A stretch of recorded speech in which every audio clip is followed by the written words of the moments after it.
warahmatullahi wabarakatuh. Waalaikumsalam warahmatullahi wabarakatuh.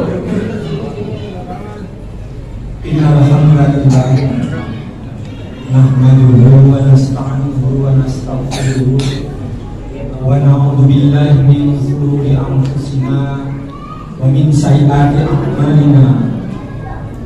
May yahdihillahu fala mudilla lahu wa may yudlil fala hadiya lahu. Asyhadu an la ilaha illallah wahdahu la syarika lahu wa asyhadu anna Muhammadan abduhu wa rasuluh. Allahumma shalli ala Muhammad wa ala alihi wa sahbihi ajma'in. Amma ba'd.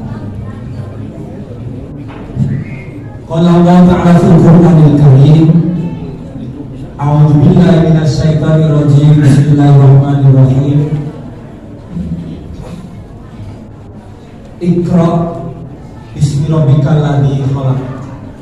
Khalaqal insana min 'alaq. Iqra wa rabbukal akram. Alladzi 'allama bil qalam.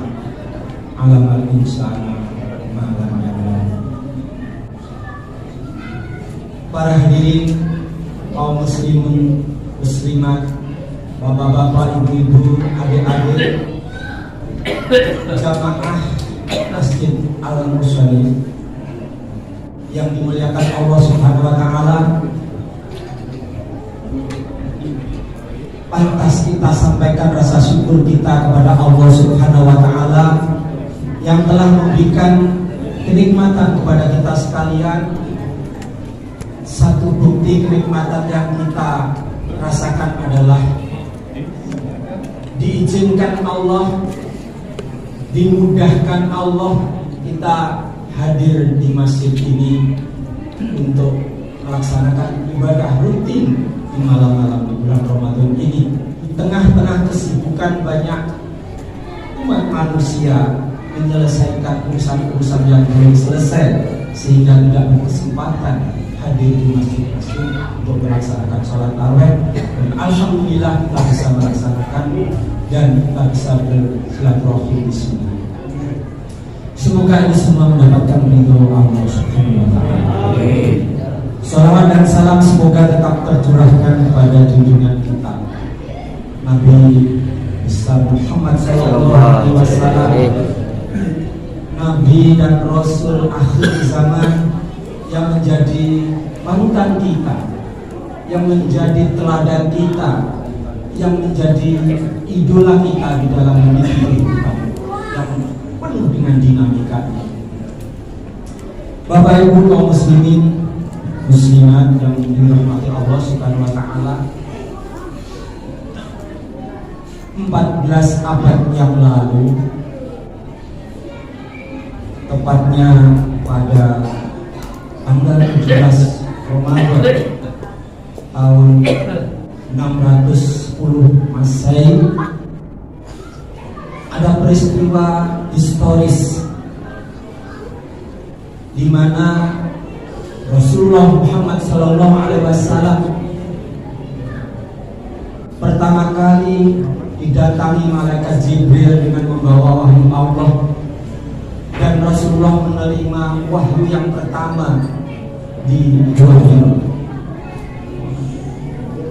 Wahyu yang diterima Rasulullah terdokumenkan sampai sekarang di dalam kitab suci Al-Quran, surat Al-A'la ayat 1 sampai 5. Kemudian peristiwa itu lebih familiar di kalangan umat Islam, dikenal sebagai peristiwa Nuzulul Quran, yang umat Islam butuh mengingat peristiwa itu sehingga berkecenderungan untuk memperingati, sehingga akan mereview lagi, mengupgrade lagi pesan-pesan yang dibawa dalam penyampaian wahyu Allah disampaikan malaikat Jibril kepada Rasulullah Muhammad SAW. Dan peristiwa itulah adalah peristiwa nuzul Quran. Nuzul itu turunnya Al-Quran. turunnya Al-Quran atau nuzul Quran ini ada dua periode. Yang periode pertama adalah diturunkan pada malam Lailatul Qadar, diturunkan pada bulan Ramadan. Tadi Bapak Imam menyampaikan dalilnya, Syahrul Ramadan alladzi unzila fihi Al-Qur'an. Pada bulan Ramadan itu diturunkan Al-Qur'an. Pada periode pertama ini Al-Qur'an secara keseluruhan 30 juz itu turun dari Lauhul Mahfuz ke Baitul Izza, langit pertama dunia. Al-Quran tidak dalam bentuk redaksi, tidak dalam bentuk suara atau audio, tetapi firman-firman Allah yang pada perkembangannya terdokumenkan di dalam mushaf Al-Quran ini pada malam Lailatul Qadar itu diturunkan dari Lauhul Mahfuz ke Baitul Izza. Allah menyampaikan informasinya, inna anzalnahu fi lailatul qadar. Sesungguhnya aku turunkan Al-Quran itu pada malam Lailatul Qadar, malam mulia yang diberkahi. Berarti diturunkan pada bulan Ramadan, 10 hari yang terakhir di malam-malam ganjil. Kalau kita mengikuti tafsiran bahwa Lailatul Qadar itu ada di malam-malam ganjil di 10 hari terakhir. Para hadirin sekalian, kemudian periode yang kedua, Al-Quran ini diturunkan secara berangsur-angsur dalam waktu 22 tahun, 2 bulan, 22 hari. Sejak Rasulullah menerima wahyu yang pertama sampai Rasulullah menerima wahyu yang terakhir. Pada saat Rasulullah melaksanakan haji wada, melaksanakan wukuf di Arafah, beliau menerima wahyu yang terakhir sebelum dalam perkembangan berikutnya Rasulullah kemudian pulang ke rumah. Diturunkannya wahyu Allah periode yang kedua ini berangsur-angsur. Yang pertama, Rasulullah menerima wahyu di Gua Hira yang terdokumenkan dalam surat Al-A'la ayat 1 sampai 5 ini. Iqra bismi rabbikal ladzi khalaq. Bacalah dengan nama yang menciptakan. Khalaqal insana min 'alaq. Yang menciptakan manusia dari segumpal darah. Iqra wa rabbukal akram. Bacalah dan Tuhanmu yang Maha Mulia. Alladzi 'allama bil qalam 'allamal insana. Hadirin sekalian, pesan dari Iqra yang pertama ini adalah kalau kita ambil pelajarannya, betapa penting hidup ini untuk mengetahui, karena bacalah itu untuk mengetahui. Mengetahui sesuatu tidak harus dilakukan dengan membaca redaksi-redaksi, tapi juga menganalisis, melakukan eksperimen, melakukan pengamatan, melakukan riset itu untuk mengetahui sesuatu. Maka pesan Iqra bismi rabbikal ladzi khalaq adalah untuk mengimplementasikan hal yang semacam itu agar kita mengetahui sesuatu dengan nama Allah, karena Allah Subhanahu wa ta'ala, bukan karena nafsu kita, tapi karena Allah Subhanahu wa ta'ala. Allah menyampaikan wahyu kepada Rasulullah Muhammad melalui malaikat Jibril secara berangsur-angsur ini disesuaikan dengan situasi yang dihadapi umat pada saat itu, sehingga Quran hadir, wahyu hadir sebagai solusi atas problem-problem yang dihadapkan dan perintah-perintah untuk melakukan sesuatu dari Allah Subhanahu wa Ta'ala. Seringkali juga wahyu turun dipicu oleh adanya pertanyaan-pertanyaan sahabat. Ketika ada masalah yang belum ada solusinya, maka Allah menurunkan wahyu. Terkadang wahyu disampaikan dalam suasana yang santai, terkadang dalam suasana yang formal dalam perkembangan itu. Tetapi menurut pengakuan Rasulullah dalam pengalaman menerima wahyu yang paling berat ketika menerima wahyu dalam wujud suara gerincing lonceng yang sangat keras, sehingga Rasulullah pada saat itu walaupun di musim dingin bercucuran keringatnya karena beban yang dirasakan itu, bahkan unta yang dikendarai juga gelisah. Ada juga situasi wahyu turun dalam rangka memberikan pelajaran kepada umat Islam saat itu, berwujud seorang pria memakai baju serba putih dan bersih, tidak terlihat seolah-olah dari perjalanan jauh maupun dari perjalanan dekat. Di situ malaikat Jibril berdiam kepada Rasulullah menanyakan, apa Islam, kapan hari kiamat?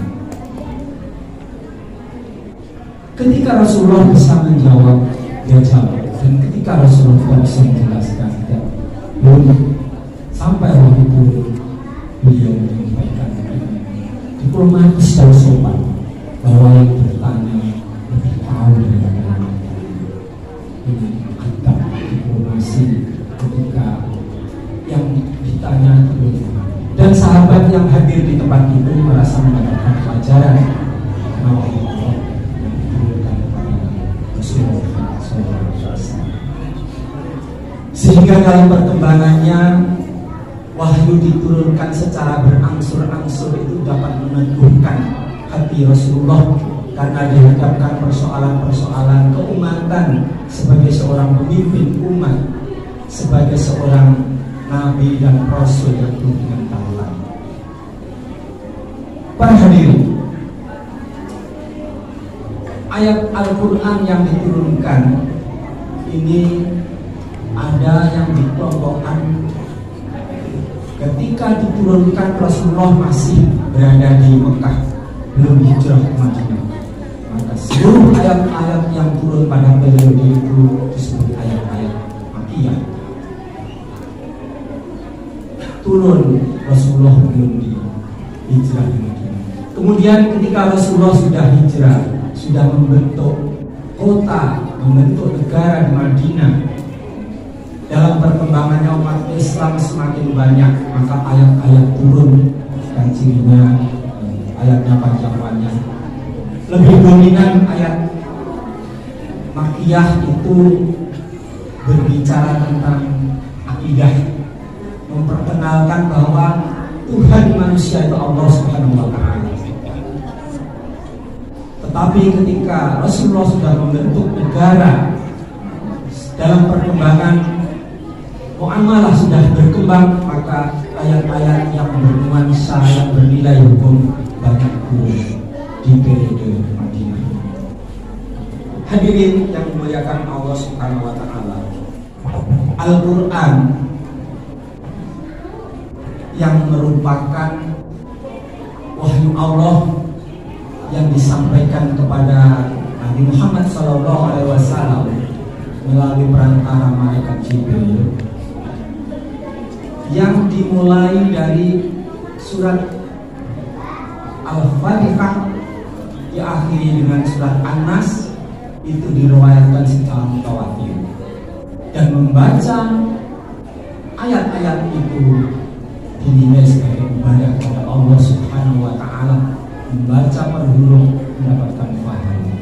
Oleh karena itu, sebagai umat Islam pengikut Rasulullah, kita perlu menjadikan Al-Quran itu sebagaimana dimisikan, yaitu sebagai hudan linnas, petunjuk bagi umat manusia. Syahrul Ramadan alladzi unzila fihi Al-Qur'an hudan linnas wa bayyinatin minal huda, sebagai petunjuk bagi umat manusia dan memberikan penjelasan atas petunjuk itu kepada umat manusia. Sehingga antar ayat di dalam Al-Quran itu kadang-kadang saling memberikan penjelasan. Ada ayat-ayat yang mudah difahami, ayat-ayat Muhammad. Dengan membaca terjemahnya kita sudah tahu maksud. Untuk apa perintah, apa larangan, apa sudah jelas. Tetapi ada ayat-ayat yang susah difahami, ayat-ayat mutasyabih, itu perlu tafsiran oleh orang yang kompeten di dalam menafsirkan ayat-ayat tersebut, sehingga apa maksud pesan yang ada di dalam ayat itu sampai pada kita untuk kita implementasikan. Ulama yang tidak begitu memahami ayat-ayat mutasyabih yang tafsirannya agak susah dipahami, mereka tetap beriman terhadap ayat itu, tidak mencoba menafsirkan seperti seleranya sendiri. Perlu hati-hati di dalam menafsirkan ayat-ayat yang susah. Hadirin, bagaimana kita selaku umat Muhammad menjadikan Al-Quran sebagai petunjuk? Maka kita perlu akrab dengan Al-Quran. Akrab dengan Al-Quran. Kita perlu mempelajari, umat Islam perlu bisa membaca Al-Quran. Walaupun umat Islam itu heterogen, banyak yang pandai membaca Al-Quran, banyak yang memahami isi kandungan Al-Quran, banyak juga yang membacanya belum begitu terampil, belum begitu fasih, banyak juga yang tidak bisa membaca Al-Quran. Begitu banyaknya umat Islam. Tapi tetap Al-Quran ini sebagai petunjuk bagi kita selaku umat Islam. Bahkan hudan linnas, petunjuk bagi seluruh umat manusia. Karena Al-Quran di dalam tema-temanya cukup global, berbicara di semua keadaan. Jadi Al-Quran ini tetap up to date, dijadikan referensi sepanjang masa. Kalau kita berprofesi tertentu, dihadapkan pada persoalan tertentu, lalu membutuhkan Al-Quran sebagai petunjuk, membuat suatu konsep, mencari solusi, maka carilah ayat-ayat yang bertemakan sesuai dengan profesi kita, sesuai dengan problematika kita, sesuai dengan kompetensi kita, maka sesungguhnya akan kita temukan dalam Al-Quran. Hudan linnas wa bayyinatin minal huda wal furqan. Dan Al-Quran ini juga dijadikan pembeda yang jelas. Pembeda apa? Membedakan antara hal-hal yang menurut Allah baik, benar, dengan hal-hal yang menurut Allah buruk dan salah. Jelas perbedaan antara kebaikan dan keburukan itu. Tetapi ketika kita dalam kehidupan keseharian itu mengukur baik buruknya sesuatu atas dasar selera, atas dasar budaya yang sudah berjalan di masyarakat, atas dasar konstitusi yang dipengaruhi oleh kepentingan-kepentingan, terkadang abu-abu mana sesungguhnya yang benar dan mana sesungguhnya yang salah, yang mana sesungguhnya yang dilarang Allah dan mana yang sesungguhnya dibolehkan, diperintahkan oleh Allah. Karena terkadang sesuatu larangan Allah, kalau hal itu terjadi sudah umum di masyarakat, seringkali kita anggap, kita klaim adalah itu sebagai sebuah kebenaran. Oleh karena itu, kita pantas bersyukur ketika ulama mengajarkan doa kepada kita. ketika kita dihadapkan pada susah ayat benar baca. Allahumma arinal haqqa haqqa warzuqna ittiba'ah wa arinal batila batila warzuqna ijtinabah. Ya Allah, tunjukkan padaku bahwa yang benar itu adalah memang benar dan berikan kemudahan aku melaksanakan kebenaran. Ya Allah, tunjukkanlah kepadaku bahwa yang salah, yang batil adalah memang batil, dan berikan kekuatan aku untuk menghindari dan melaksanakan kebatilan. Itu ayat sangat bagus dan membimbing kita agar kita mendapatkan bimbingan Allah. Jelas bahwa yang benar adalah benar, yang batil adalah batil, tidak terpengaruh oleh agitasi, provokasi, budaya dan lain sebagainya atau tren. Hadirin bapak-bapak dan ibu-ibu yang dirahmati Allah Subhanahu wa ta'ala. Jadi hikmah dalam mengenal Al-Quran ini sangat bagus. Kalau kita mempelajari Al-Quran, itu tidak sekedar kita bisa membaca Al-Quran lalu kita melakukan tilawah, kita melakukan melaksanakan tadarus puas di situ. Walaupun hal itu butuh kita lakukan, karena apa? Sebaik-baik manusia Rasulullah itu orang yang mempelajari Al-Quran dan mengajarkannya sebaik-baik. Orang yang pandai, ramping, kompeten di dalam membaca Al-Quran, mereka ada bersama malaikat-malaikat yang mulia. Sedangkan tadarus kita, Al-Quran yang kita baca, bacaan itu nanti akan menjadi syafaat kepada kita, akan menjadi penolong bagi pembacanya di padang mahsyar. Bukankah di padang mahsyar itu situasinya sangat mengerikan, butuh pertolongan, dan hampir semua orang keluarga kita, kakak, adik, suami, istri, orang tua, anak, egois, semua butuh menyelamatkan diri masing-masing, dan kita butuh pertolongan. Maka yang memberi pertolongan adalah Rasulullah yang memberikan syafaat kepada umat Islam, yang senantiasa istiqomah sering menyampaikan sholawat kepada Rasulullah. Allah menyampaikan, Innallaha wa malaikatahu yusholluna 'alan nabi ya ayyuhalladzina amanu shollu 'alaihi wa sallimu taslima. Jadi orang yang beriman diperintahkan untuk senantiasa membacakan sholawat kepada Rasulullah, kepada Nabi Muhammad, agar nanti di padang mahsyar itu kita mendapatkan syafaat pertolongan dari Rasulullah.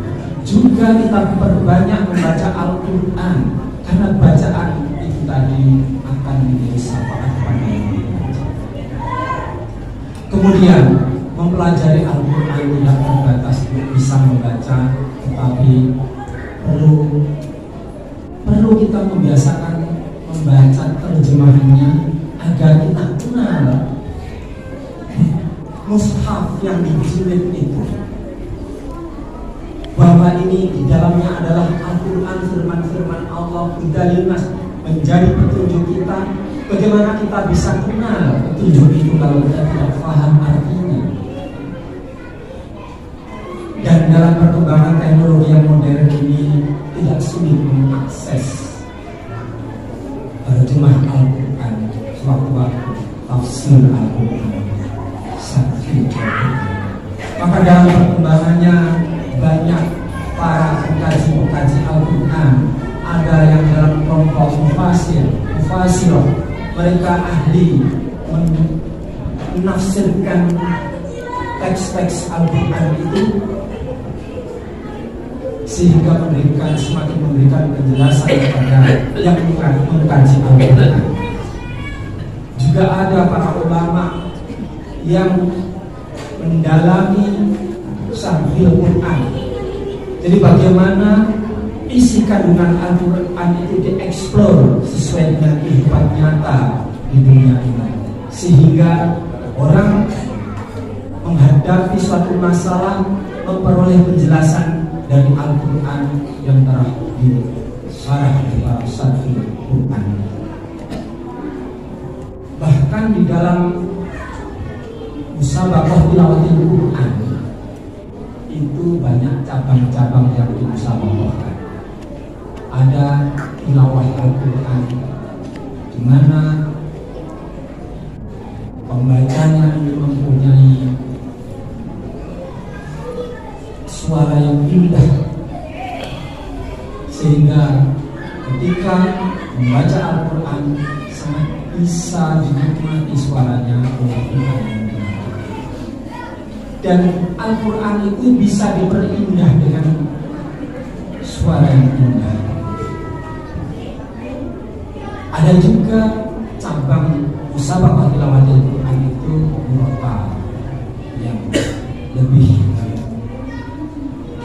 bukan tilawah ya, murotal, tapi data dibaca biasanya untuk imam, juga untuk tadarus itu enak.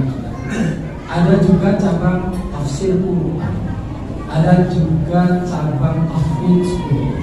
Nah ini yang sangat penting juga ini, kalau bisa menjadi tahfidz Quran. Banyak sekali orang yang tahfidz Quran, hafal Al-Quran, tapi andaikan para tahfidz Quran ini juga mampu menerjemahkan Al-Quran, maka apa yang dihafalkan jadi faham sendiri. Apalagi menguasai tafsirnya, maka ini sumber daya manusia sangat bagus.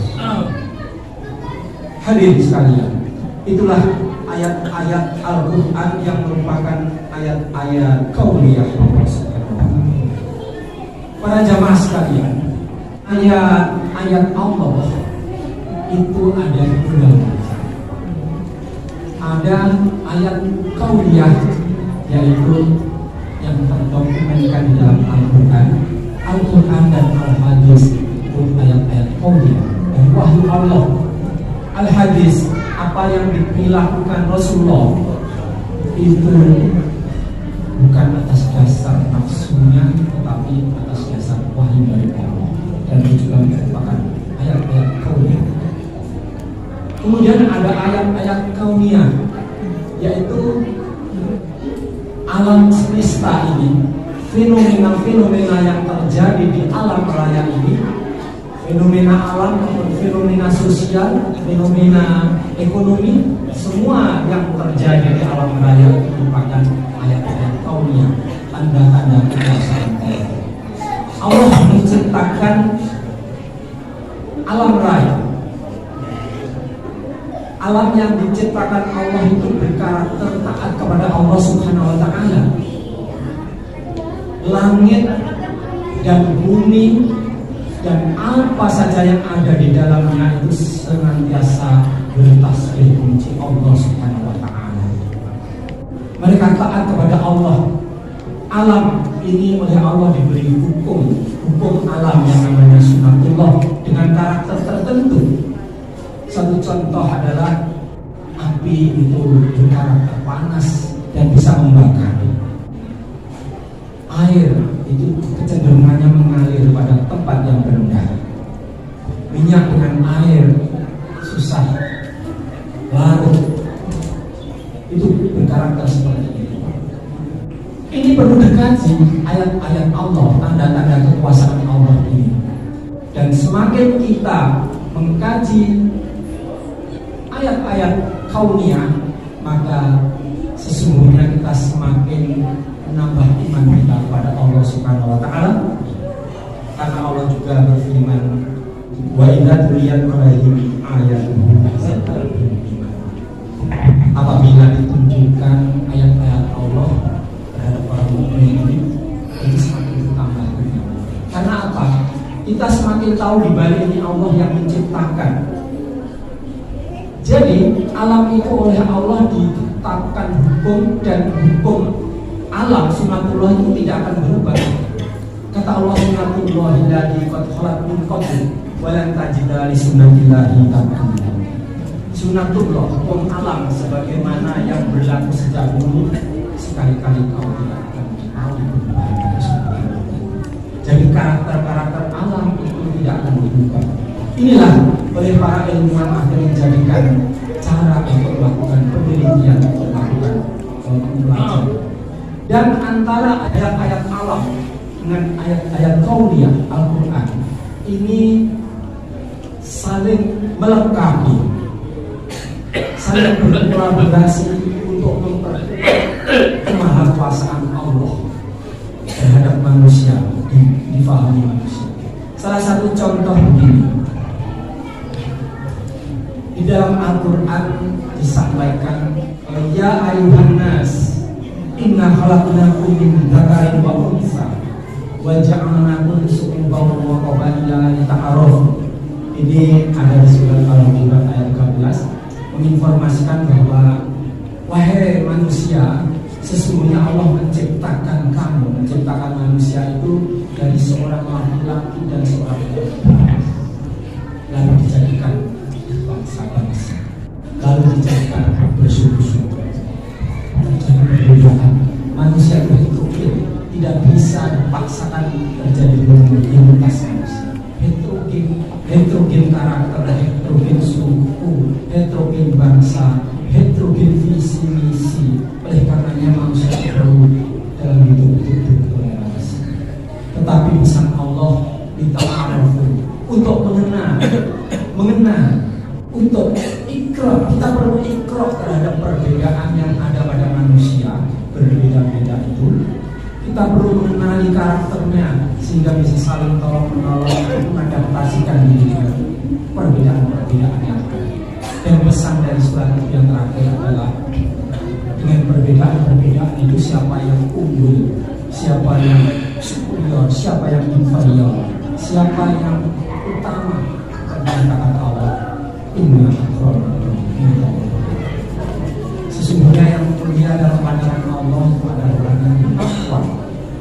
Maka sehebat apapun, sehina apapun, kalau itu masih dalam pandangan manusia, sesungguhnya yang mulia yang bertakwa, bukan orang yang di atas atau di bawah.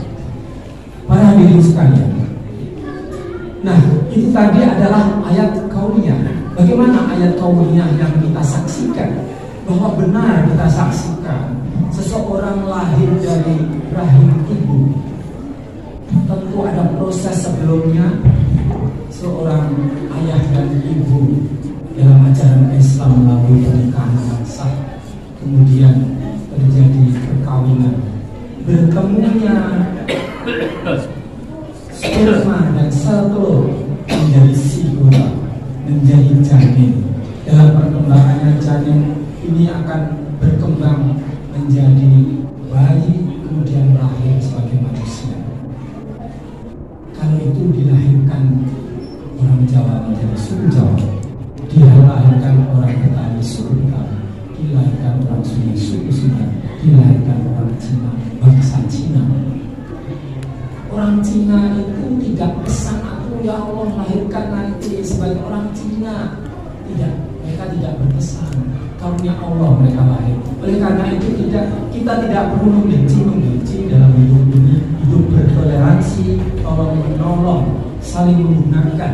Allah menganugerahkan perbedaan-perbedaan, bagaimana kita saling mensyukuri dengan bisa saling bekerja sama.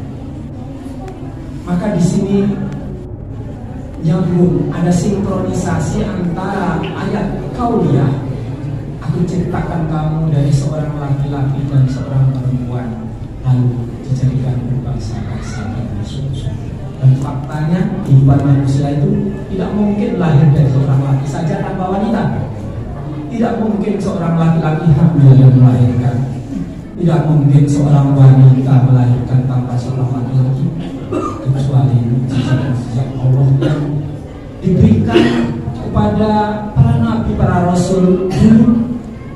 Itu ada sesuatu ayat-ayat Allah yang tidak sesuai dengan sunatullah. Contoh, Nabi Ibrahim dibakar, mesinnya kepanasan dan terbakar.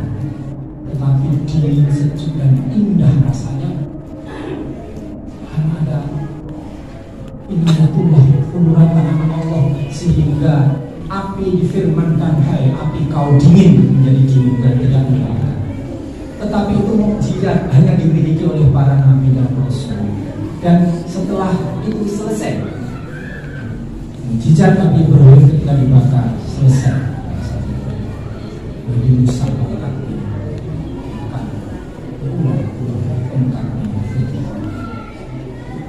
jamaahnya Fir'aun angkat Nabi Musa menang. Itu juga mukjizat. Nabi Musa bisa menghidupkan itu mukjizat. Dan setelah peristiwa itu selesai tidak. Tetapi Rasulullah diberikan mukjizat Allah dalam bentuk Al-Quran, dan sampai sekarang mukjizat Rasulullah itu ada, bisa kita nikmati. Salah satu bukti kemukjizatan Al-Quran adalah nilai sastra yang sangat tinggi, di mana pada zaman Rasulullah dulu sastrawan terkemuka di Arab itu terkenal hebat. Tapi begitu Al-Quran muncul, mereka panggilan tak kuasa menandingi. Karena Al-Quran, keindahan sastranya juga menjadi penanding sastrawan yang masih enggan untuk percaya dan masuk Islam. Oleh karenanya itu, para hadirin sekalian yang dimuliakan Allah Subhanahu wa Ta'ala, bahwa nuzul Quran ini turunnya wahyu Allah, Al-Quran sebagai hidayah, sebagai petunjuk. Orang yang ingin bertakwa itu Al-Quran juga sebagai petunjuk. Dan kalau kita mulai menjadi mutakin, untuk orang-orang ini bertakwa. Tidak ada keraguan kalau kita ingin bertakwa, referensinya. Maka baik ayat-ayat kauniyah maupun ayat-ayat kauniyah ini perlu kita kaji, perlu kita pelajari, perlu kita teliti, sehingga kita semakin tahu tanda-tanda kekuasaan Allah dan semakin memperkuat keimanan kita pada Sang Pencipta, yaitu Allah Subhanahu wa Ta'ala.